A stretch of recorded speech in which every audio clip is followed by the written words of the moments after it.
தமிழகத்தினுடைய முதலமைச்சராக வருவதற்கு அனைவரும் வாழ்த்து தெரிவித்து விடைபெறுகின்றேன். நெல்லை மேற்கு மாவட்ட திமுகவின் வடக்கு மற்றும் கிழக்கு ஒன்றியம் சார்பில் இன்று கீழப்பாவூர் தனியார் மண்டபத்தில் வணிகர்கள், விவசாயிகள் மற்றும் பொதுமக்களிடம் கருத்து கேட்பு கூட்டம் நடைபெற்றது.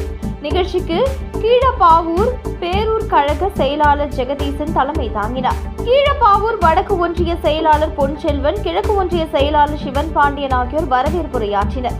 கூட்டத்தில் கலந்து கொண்ட வணிகர்கள், விவசாயிகள் அரிசி ஏற்றுமதிக்கான வாய்ப்பு ஏற்படுத்திட வேண்டும், கதர் உற்பத்தி நிலையம் அமைக்க வேண்டும், நீர்நிலைகள் பராமரிப்பு, விவசாயி விளைவித்த பொருட்களுக்கான வரி விதிப்பை கட்டுப்படுத்த வேண்டும், தாயுமானவன் திட்டம் பொதுமக்களிடையே நல்ல வரவேற்பை பெற்றுள்ள நிலையில் அதனை அனைத்து குடும்ப அட்டைதாரர்களுக்கும் பொருட்கள் வீடுதோறும் வழங்க நடவடிக்கை எடுக்க வேண்டும் என்பது போன்ற பல்வேறு கருத்துக்களை தெரிவித்தனர்.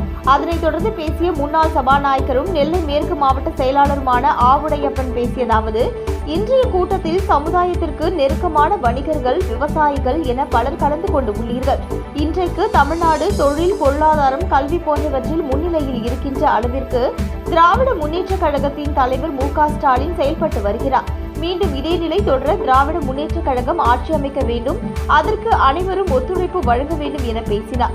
இக்கூட்டத்தில் முன்னாள் அமைச்சர் பூங்கோதை, ஆலடி அருணா, முன்னாள் ஆலங்குளம் சட்டமன்ற உறுப்பினர் மனோஜ் பாண்டியன், நெல்லை தட்சிணமாற நாடார் சங்க தலைவர் R.K. காளிதாசன், ஆலங்குளம் தொகுதி பார்வையாளர் கணேஷ்குமார், ஆதித்தன், ஆலங்குளம் யூனியன் சேர்மன் திவ்யா மணிகண்டன், ஒன்றிய செயலாளர்கள் சிவகுமார், சமுத்திரபாண்டி, மாவட்ட சுற்றுச்சூழல் அணி அமைப்பாளர் பொன் அறிவழகன் மற்றும் பலர் கலந்து கொண்டனர்.